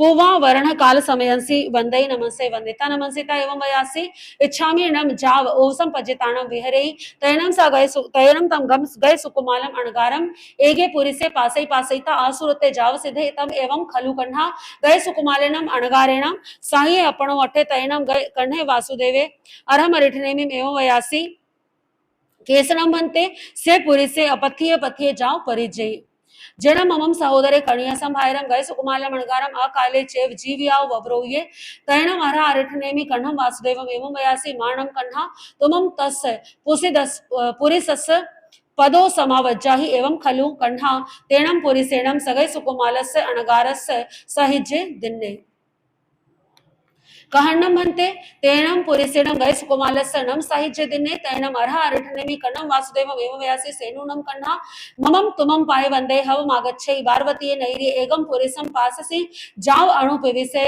जहणम कन्हा तुभम तस पुरिसस्य साहित्य दिने एवं एव कन्हा तेणम पुरिसेणम गए सुकुमालस्य अणगारस्य अनेक भवसय सह संचियम कमम उदीरमाणेनम बहु कम निजरथम साहित्य दिने तैणम से कर्णे वासुदेवे अरहम अरिठनेमिम एवं मयासी नसेनम भन्ते पुरिसे मये कहम जानी यव्ये तैणम अरहा अरिठनेमि कर्णम वासुदेव एवं वयासी जेनम कन्हा तुमम बारवय्य नैर्ये अणुपविसमाणम पासेता ठिये चेव ठी भेणम कालम करिसै तर्णम तुमम जाने जासी एसनम से पुरिसे तैणम से कर्णे वासुदेवे अरम अरिठनेमि वंदे नमसे वंदैता नमसेता जेनेव अभिषेयम हथिरेणम तेनेव वागच्छैता हथिम दुरुहैता जेनेव बारवय्य नैर्ये जेनेव सै गिहे तेनेव पहारिथ गमनाय तैणम तस्य जोमिल बाहनस्य कल्लम जाव जलन्ते आय मे आरुवे अजथिये समुपन्ने एवं खलु कन्हे वासुदेवे अरहम अरिठनेमि पाय वंदे निगये तम नायमेयम अर्हया विनायमेयम अर्हया स्वयमेयम अर्हया सिद्धमेयम अर्हया भविष्यं कन्ह वासुदेवस्य तम न नज्जै नम कन्हे वासुदेवे ममम केण विकुमारेणम मारिसैति कटुभिये सयाय गिहाओ परिनिखमयि कन्हस्य वासुदेवस्य बारवयि नैरी अणुपविसमाणस्य पुरौ सपक्षिम सपरिदिंसिम हव मागये तैणम से सोमिले महाने कर्णम वासुदेवम सहसा पासेता भी चेव ठी भे कालम करे धरणी ताले तरंसी सवंग यही धसते सामने बढ़िए तैणम से कर्णे वासुदेवे सोमिल महाणम पासे एवं बयासी इसनम भोदेवाणु पिया से सोमिले महाणे अपथिये जाओ परिवज्जिये जेण ममम सहोदरे कणिय से भाईरे गए सुकुमाले अणगारे अकाले चेव जीवियाओ वव्रोव्यति कटु सोमिल महाणम पाणे ही कढ़ाविता तम भूमिम पाणियेणम अभो खावेता जेणे सै गिहे तेणे वागय स्वयं गिहे अणुपविट्ठे एवं खलु जम्बू समनेन भगवयाम जाव संपत्तेणम अठमस्य अंगस्य अंतगढ़ दसाणम तच्चस्य वगस्य अठम अध्यायस्य अयमठ्ठे पणत्ते नवस उखेवो एवं खलु जम्बू तेनम कालेनम तेनम समयनम पार्वतीये नैर्ये जहाँ पड़मय जाव विहरई तथनम पार्वतीये नैर्ये बलदेवे नामम राया होता वर्णव तसनम बलदेवस्य रनुधारिणी नामम देवी होता वर्णव तैनम सधारिणी देवी सिंहं सुमिने जहाँ गोये में नवरम सुमुहे नामम कुमारे पन्नासम कन्नाओ पन्ना सदाओ 14 पुबाई अहिजय बीसंग वासाय परियाओ सेसम तम जेव जाव सेतुंजे सिद्धे निखेवो एवं दुमुहेवी कुब दारयवी दोढ़म भी बलदेव पिता धारिणी सुया दारयवी एवं चेव नवरम वसुदेव पिया धारिणी सुए एवं अनादिठिवी वसुदेव पिया धारिणी सुए एवं खलु जम्बू समणेनम जाव संपत्तेणम अठमस्य अंगस्य अंतगढ़ दसाणम तच्चस्य वग्गस्य तेरमस्य अध्ययनस्य अयमठ्ठे पणत्ते। श्री कृष्ण ने पूरे समारोह के साथ में गज सुकुमार के दीक्षा की तैयारी की। दीक्षा का अभिषेक कराया गया। बड़े समारोह के साथ गज सुकुमार को अरहंत अरिष्टेमी भगवान के चरणों में दीक्षा धारण करवा दी। अब गज सुकुमार जो है वो क्या हो गए? अणगार हो गए, मुनि हो गए, 5 समिति और 3 गुप्ती, 9 बाण सहित ब्रह्मचर्य व्रत के धारी हो गए। भगवान के चरणों में समर्पित स्वयं को कर दिया और इस नाते अब वे 3 खंड के राज्य को त्याग करके आत्म साम्राज्य के अधिकारी हो गए। दीक्षा हो गई, महोत्सव हो गया और सब अपने अपने घरों की ओर लौट गए। अब गज सुकुमार अणगार के मन में भाव आया, उसी दिन की बात है जिस दिन उन्होंने दीक्षा ली है। समारोह हुआ, सब अपने घर लौट गए और गज सुकुमार अणगार ने अरहंत अरिष्टेमी भगवान के चरणों में जाकर के दोपहर के समय निवेदन किया, प्रभु यदि आपकी आज्ञा हो तो मेरी ऐसी इच्छा है कि मैं द्वारिका नगरी के सबसे बड़े महाकाल नामक शमशान में जाऊं। वहां जाकर के मैं एक रात्रि की महाप्रतिमा का आराधन करूं, संपूर्ण रात्रि भर वहां ध्यानस्थ होकर खड़ा रहूं। उत्तर में भगवान ने फरमाया, देवानुप्रिय जैसा तुम्हें सुख हो वैसा करो। भगवान की आज्ञा पाकर के गज सुकुमार उस उद्यान से निकल करके शमशान की ओर आए। एक उत्तम स्थान को देखा कि वह स्थान चींटी, कीड़े मकोड़े, जीव जंतुओं की विराधना का स्थान तो नहीं, ऐसे स्थान को देख करके फिर एक ऐसे स्थान को देखा जहां पर शरीर की आवश्यक क्रियाएं, यानी कि यदि ध्यान में उन्हें शरीर की आवश्यक क्रियाओं का वेग हो, यानी मल मूत्र का विसर्जन करना हो, तो उस स्थान पर जाकर के वो अपने मल मूत्र का विसर्जन कर सके, वो स्थान भी जीवों से रहित हो, ऐसा उन्होंने एक स्थान को निश्चित किया। फिर वापस आकर के वो खड़े हो गए, मस्तक को थोड़ा सा झुकाया, दोनों हाथों को घुटनों की ओर लंबा किया, फिर नेत्रों को अनिमेष रखते हुए, यानी बिना पलक झपकाए हुए एक पुद्गल पर अपनी दृष्टि को स्थिर किया, यानी आंखें बंद नहीं हैं, आंखें क्या हैं, खुली हुई हैं, केवल एक पुद्गल पर, किसी एक पदार्थ पर दृष्टि को स्थिर कर लिया है। दोनों पैर थोड़े थोड़े नजदीक रखे, सीधे हाथ, गर्दन थोड़ी सी झुकी हुई और आंखें क्या है, खुली हुई एक पदार्थ पर, एक पुद्गल पर हैं। ऐसी अवस्था में वो ध्यान में लीन हो गए, ध्यान में निमग्न हो गए। समय बीता। देखिए, ये जो गज सुकुमार जो कर रहे हैं, ये महाप्रतिमा का आराधन है और कायोत्सर्ग में वो लीन है।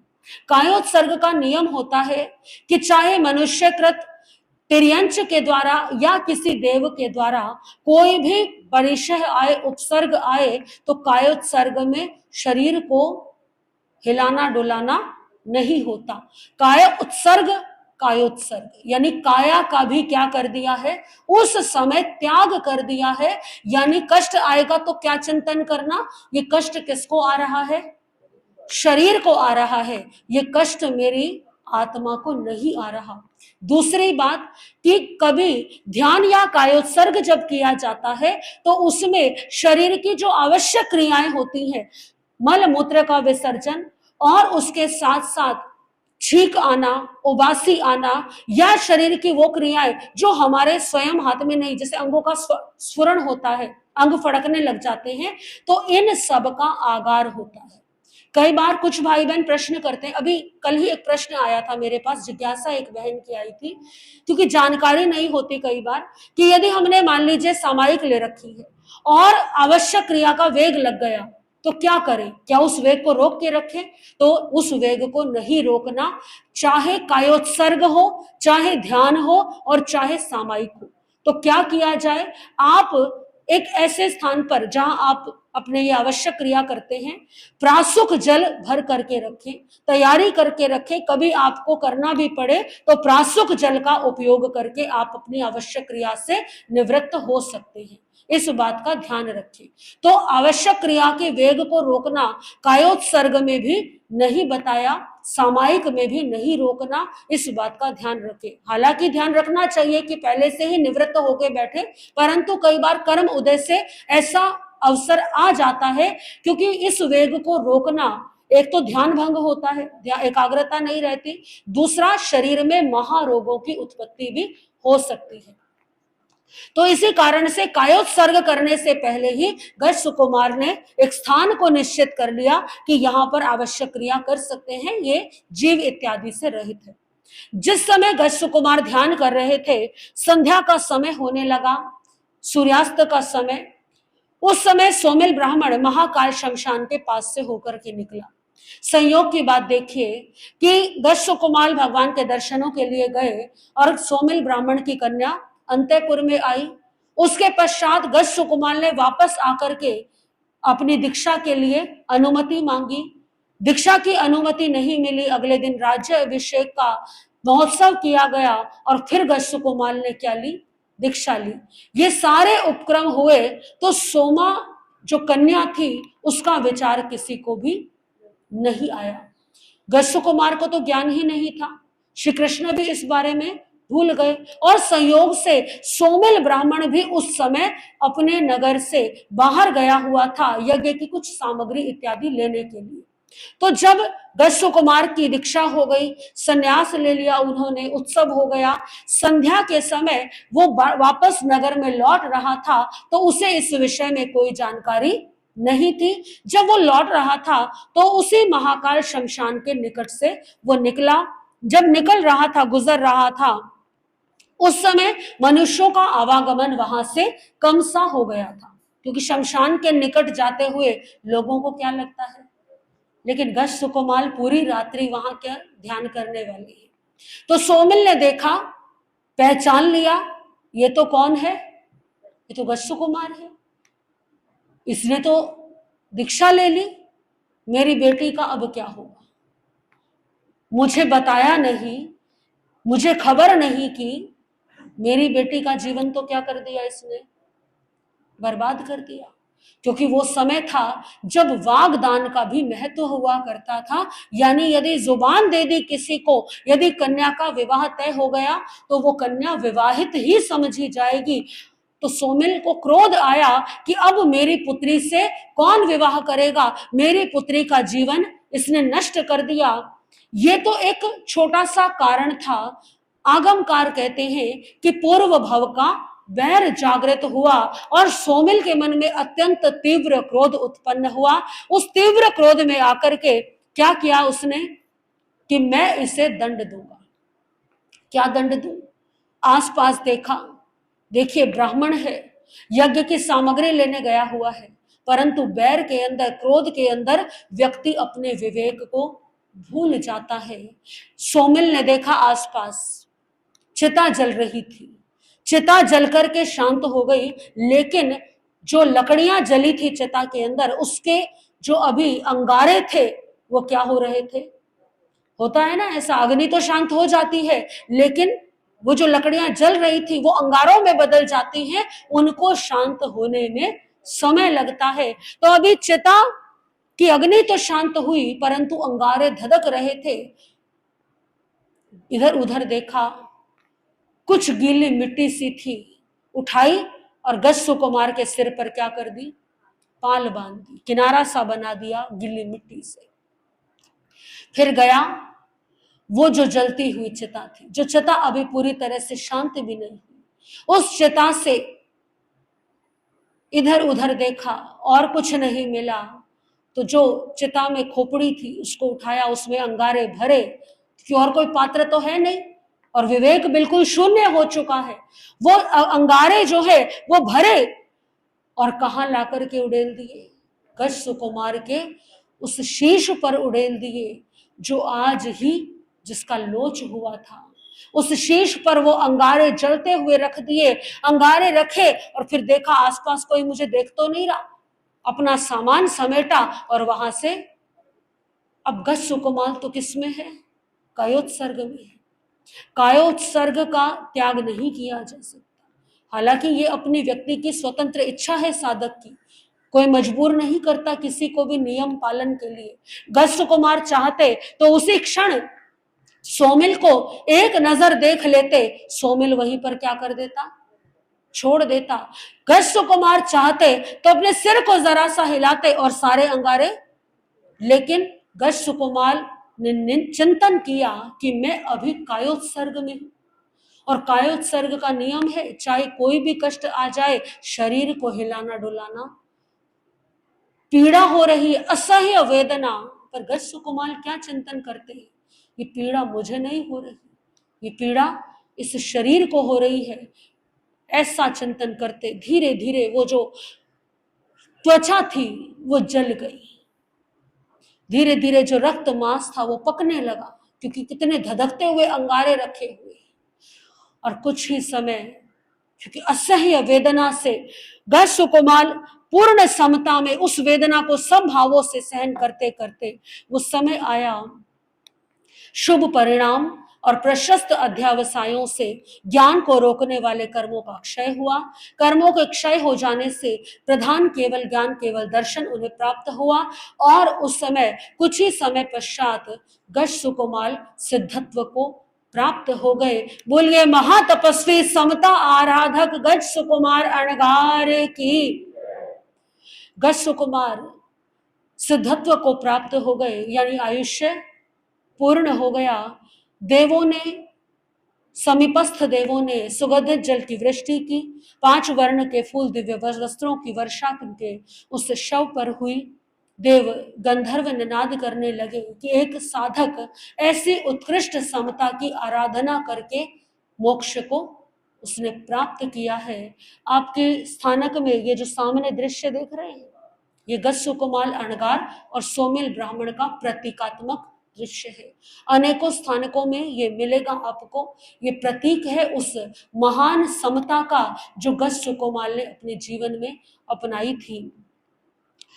गज सुकुमार महान समता धारक हुए जिन्होंने उत्कृष्ट समता का पालन किया, क्षमा भाव को अपनाया। ये कार्य तो हो गया, लेकिन किसी को अभी इस बारे में कुछ भी मालूम नहीं। सुबह हुई, श्री कृष्ण वासुदेव अपने रथ को सुसज्जित करा करके अपने सेवकों को आदेश देकर के मन में चिंतन है, मेरे भाई की दीक्षा की प्रथम रात्रि थी, क्या करूं? जाकर के उसके दर्शन करूं, उससे पूछूं वो कैसा है, साता रही। ऐसे भाव से कृष्ण महाराज अरिष्टनेमी भगवान के चरणों में वंदन करने के लिए जाने लगे।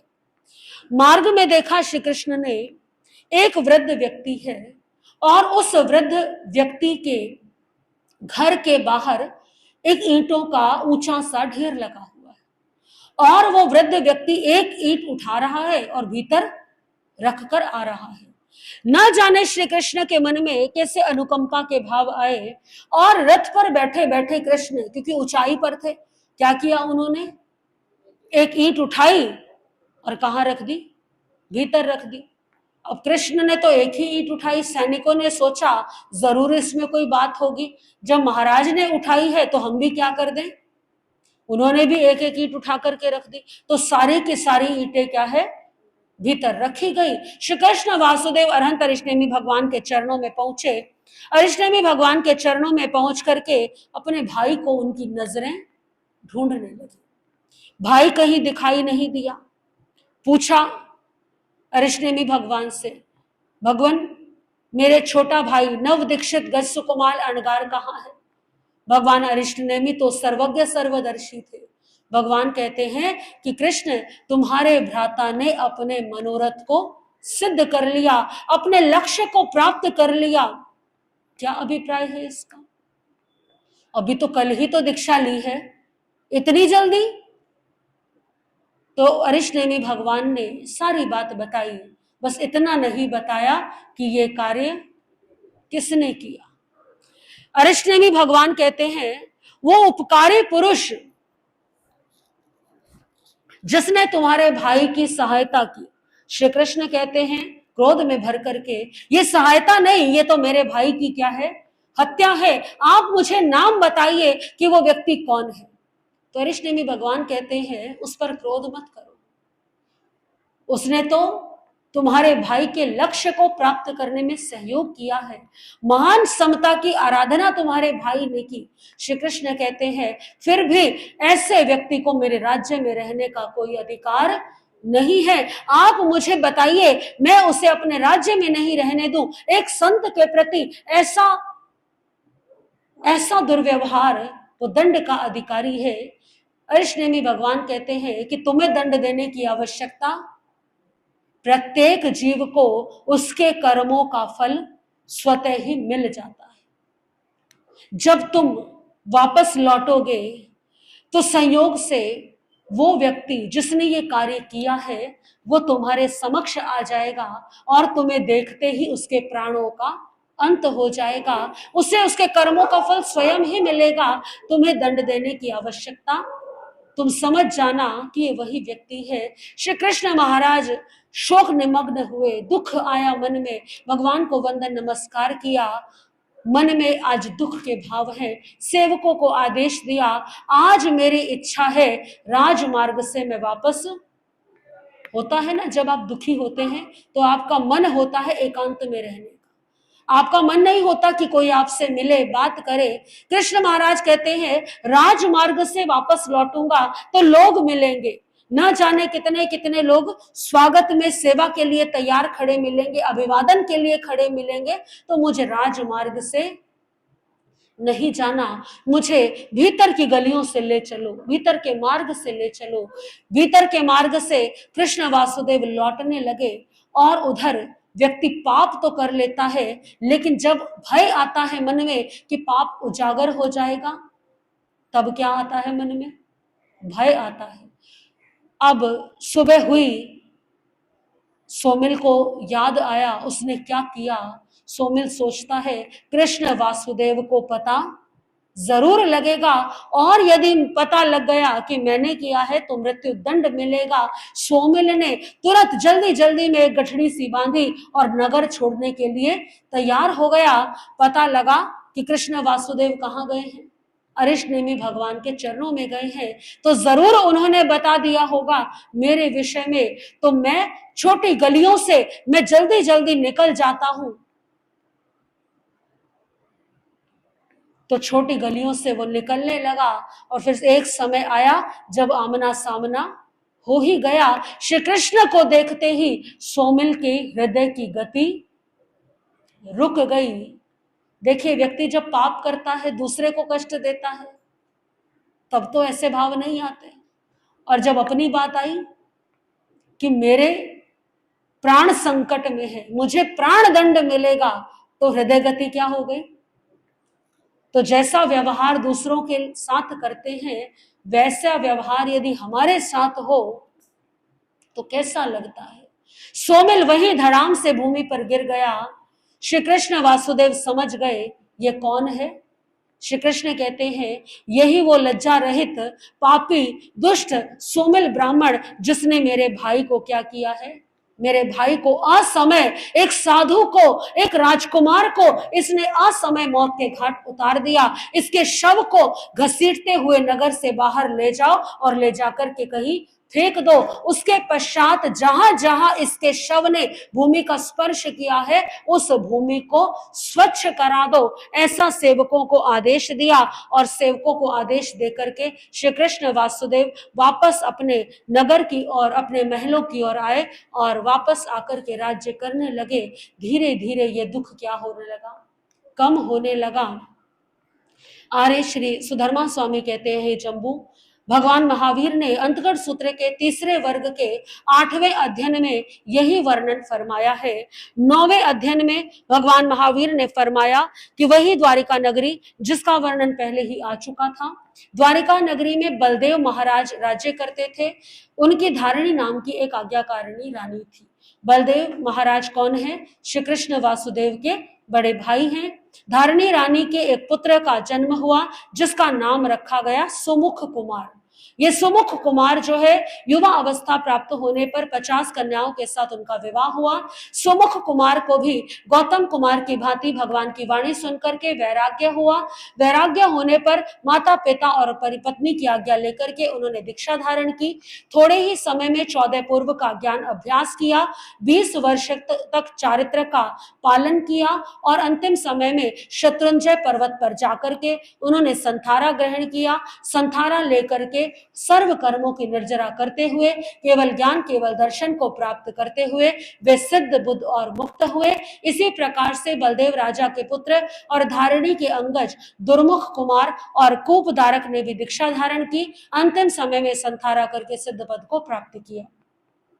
वसुदेव के और धारिणी के पुत्र श्री कृष्ण के भाई दारुक कुमार और अनादृष्टि कुमार ने भी इसी प्रकार दीक्षा धारण की, मोक्ष में पधारे। इस प्रकार से हे जम्बू, तीसरे वर्ग के इन 13 अध्ययनों में भगवान महावीर ने जैसा वर्णन फरमाया है वैसा मैंने तुम्हें कह सुनाया।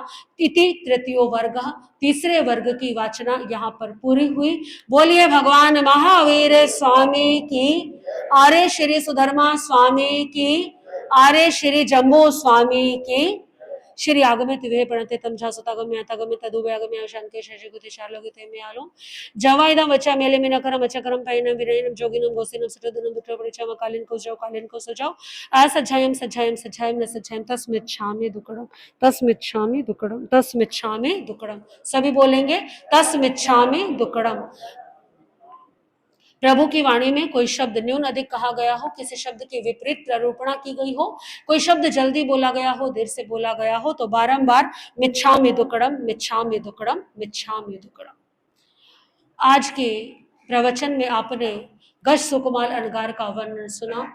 ऐसी समता हमारे जीवन में भी आए, ऐसी क्षमा हमारे जीवन में भी आए, ऐसी हम प्रार्थना करते हैं, कामना करते हैं। सभी प्रेम और श्रद्धा के भावों से कुछ पंक्तियां गुनगुनाएंगे। महावीर की वाणी से, महावीर की वाणी से प्यार हो गया, संसार सागर से गति है पार हो गया।